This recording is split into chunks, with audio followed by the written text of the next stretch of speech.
Right, well, hello everybody, and thank you very much to Alan for inviting me. Rereading The Learning Age, I was initially struck, as I think John mentioned, by its kitchen sink approach.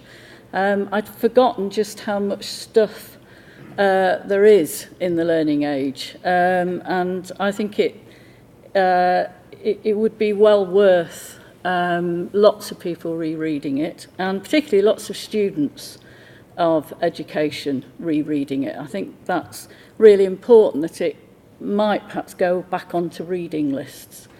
You get lost in the plethora of initiatives. Understandably, a new government trying to make its mark, and this is where my but comes. Lots of good intent, but what really struck me on rereading it was that it shot through with a deficit perspective of learning, which I think still is with us today and is really one of the key ways in which education broadly in this country is being held back and is being continually damaged. So it's interesting in The Learning Age that the deficit perspective is particularly focused on individuals. So it talks a lot about adults and young people needing to motivate themselves, needing to raise their aspirations, needing to make up for their lack of prior attainment, and needing to wake up and get ready for the new economic realities. It's also curiously contradictory. We're told throughout the paper that learning happens all the time in lots of places. But on page 26, you read the line about the need to bring back into learning those who have stopped after leaving school. So a presumption, or an implicit presumption, that learning really only takes place in formalised classrooms.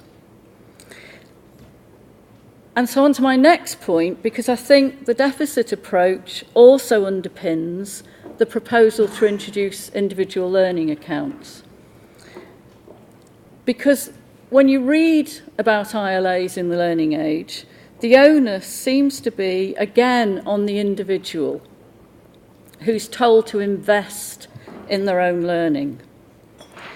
So you have individuals who we've been told are already somewhat averse to formalised learning, and what we're proposing to do is give them a voucher as if that will make them think learning is as easy as buying a box of cornflakes. There was no policy learning at the time, I would venture to say, from the failed Youth Credits Initiative of 1992-93. Despite the fact that government commissioned evaluations, and I was involved in one of them, showed the potential for fraud and provide a gaming of the system. They also showed, as importantly, that giving the learner so-called choice won't work unless the providers also adapt their behaviour. And ultimately, the customer will be very dissatisfied if they're finding they're being fobbed off with any old course. Any new initiative needs to be tested in relation to what else needs to change in the system to make it work. And the current apprenticeship levy debacle is a good case in point. Without joining up the dots to see the knock-on effect to other parts of the system, a lot of these initiatives struggle to be sustained or even to take off. So my concern is that further education, adult education, still suffers from that deficit mentality, plus the wrecking ball approach that I think John referred to. Each new government takes a wrecking ball approach as it comes into office. What we need to do is build on what we know works, all the good stuff that's going on day in, day out. However small scale, invest in that. We need to provide much better business support because we have far too many workplaces that simply aren't well managed enough to provide the learning environments we need to help people develop their expertise. And I'd also like to say, and I don't say this flippantly,